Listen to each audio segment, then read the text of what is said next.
આપણે એક બાઉલમાં તેલ ગરમ કરી લઈશું. અમે સિંગ તેલ લીધું છે, તેને ગરમ કરવા મૂકી દીધું છે. હવે આપણે મસાલો રેડી કરશું. ડબલ હાથી મસાલો લીધો છે, 1 કપ ડબલ હાથી મસાલો,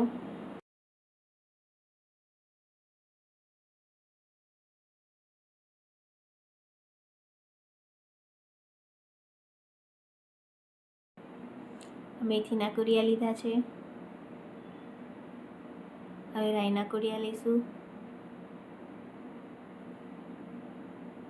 હવે પાછા મેથીના કુરિયા નાખશું. હવે આપણે વરિયાળી લીધી છે 100 ગ્રામ જેટલી. હવે એમાં હિંગ નાખશું. હવે એમાં જે ગરમ કરેલું તેલ હતું એ આપણે એમાં અંદર મિક્સ કરશું. આપણે ગરમ તેલ જ નાખવાનું છે, ગરમ ઠારવાનું નથી.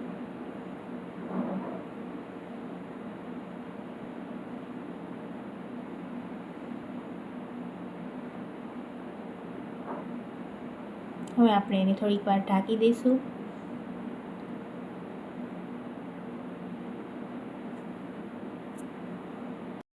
હવે જે બેટર છે આપણું તે ઠરી ગયું છે, તો હવે આપણે એને મિક્સ કરી દઈશું એકદમ.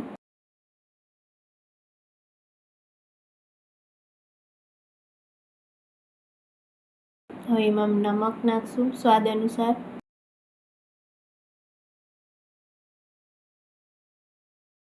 જોઈ શકો છો આપણું બેટર રેડી છે. હવે એમાં મરી નાખશું અને જે રેડીમેડ મસાલો આપણે હતો ડબલ હાથી એમાં નાખીને મિક્સ કરશું. હળદર નાખશું 1 ચમચ.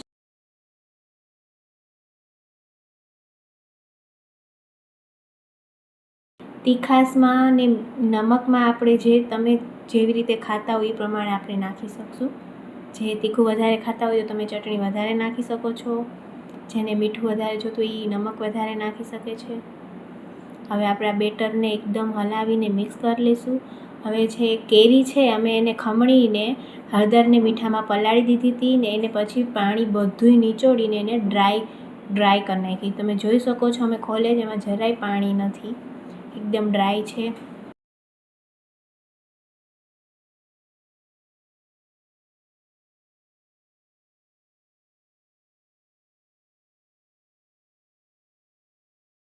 હવે આપણે તેને અંદર નાખી દઈશું.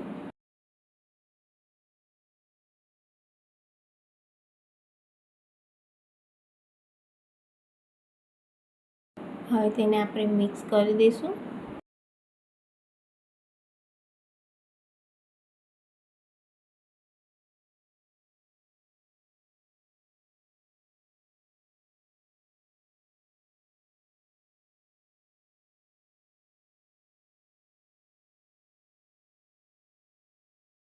હવે અમે કટકી કરેલી કેરી છે એની હળદર મીઠામાં પલાળીને ડ્રાય કરી હતી. હવે એ કટકી પણ નાખશું થોડીક ને હલાવી લઈશું. તેલ ઓછું છે એટલે અમે પછી એમાં નાખશું. અથાણામાં હંમેશા તેલ વધારે હોવું જરૂરી છે, કારણ કે આપણું અથાણું બગડે નહીં એટલા માટે. હવે મારું અથાણું રેડી થઈ ગયું છે. તો કાચની બરણીમાં જ આપણે સ્ટોર કરશું, કારણ કે તેમાં હવા ના લાગે અને કાચની બરણીમાં લાંબો સમય સુધી સારું રહે. ને લાંબો સમય સુધી આપણે કલર એવો જ રાખવો હોય તો આપણે ફ્રીજમાં સ્ટોર કરી શકીએ છીએ. ફ્રીજમાં સ્ટોર કરી શકવાથી કલર ને અથાણાનો ફ્લેવર એવો ને એવો જ રહે છે. અમારું અથાણું રેડી થઈ ગયું છે, જોઈ શકો છો તમે.